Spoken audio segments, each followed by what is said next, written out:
name yet. But if you watch Seinfeld, you know him better as the controversial soup Nazi. Larry joins us this morning. Good morning. We're glad you're here. I actually know you. I didn't know you. I didn't know I knew you until I saw you again. We used to do improv comedy together in a group called No Prior Convictions, because the guy that started the group was a DA, a Los Angeles district attorney. There you go. Yeah. Sam was a comedian? Sam, you did comedy? Yeah, I was terrible. I was not. You guys were very good. You were great. We used to do it on Friday nights at UCLA. We used to entertain the college students, which was an incredible audience because they would laugh at anything from, you know, throw-up humor to historical references. And And Sam was funny? What was the funniest thing Sam ever did?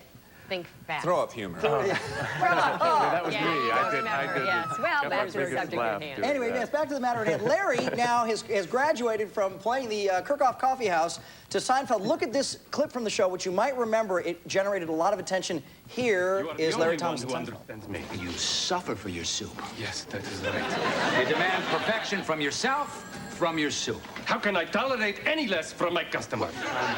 Gazpacho, por favor. Por favor. I'm part Spanish. Adios, muchacho. Now, I have friends in New York who say, I know there are ramifications for this. There are lots of people in New York who work behind counters, and this isn't necessarily based on any specific person, but the person who might have helped to have inspired it, that his particular kitchen is mobbed. People wait. Yeah. Which is really funny, too, because he's not real happy about this. And like you said, you know, no one is saying that anyone created the character around him. I mean, I had never even heard of the existence of the guy when I created this character. But you'd think he'd be happy about it because his business has tripled. He's been on David Letterman, you know, but I guess he's not. And that's unfortunately sort of bad news for you, right? It is, because I don't think that that Seinfeld wants to get, you know, anger this guy or make anybody unhappy, so they're probably not going to bring back the character. And I've had so many people approach me saying, "Oh, are you going to be on again? You know, we'd love to see the character again." And I always say, I don't know, you know. And to that degree, somebody, a cookbook?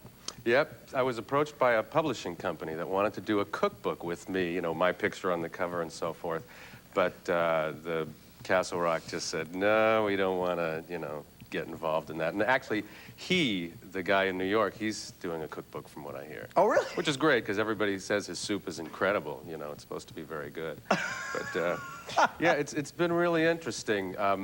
Actually, when he was on the David Letterman show, David Letterman introduced him by saying, my next guest was on an episode of Seinfeld. And then they showed the clip of me. And I look like the guy, you know, except he has no mustache. So, you know, all my friends are calling me going, everybody thinks that's you, you know, and he was on Seinfeld, and you got to go on TV and tell everybody that you're an actor. You should sue him. Yeah, I should. It's the only fair thing to do. That is, it's amazing, really. Is that one thing? I mean, you have worked quite steadily in various parts like this, but is it like an overnight thing? Do you know what I mean? Yeah, it's, you know, Does the phone just ring off the hook the next day? Well, you know, it was really interesting. Something I did, which I think is, everybody tells an actor, don't ever in your career do this. But I did it, of course, you know, something I always do. And I was kind of unhappy with the agency that I was with at the time. And just before the show aired, my agent would call me and say, hey, you know, we have a long and happy future and all this stuff. And meanwhile, you know, because he hadn't, like, ever sent me out on an interview before, and he didn't send me out on this one. I met the casting director somewhere, and he requested me. But so the day the show aired, I canceled my contract with the agent. So the day after the show aired, I had no agent. Oh. And I was totally unrepresented. So it was really funny. So yeah, you know, people from all over the country that I know are calling saying, you were great, you know, everybody loves it. People are in the office imitating you and stuff. And I'm going, I have no agent.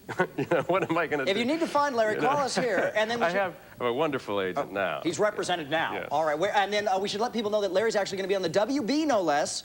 Big episode of Kirk coming up. When is that? Kirk Cameron show. Hey, one person. It's actually Kirk himself. Hey, so Kirk. nice of you to come in. Good to see you.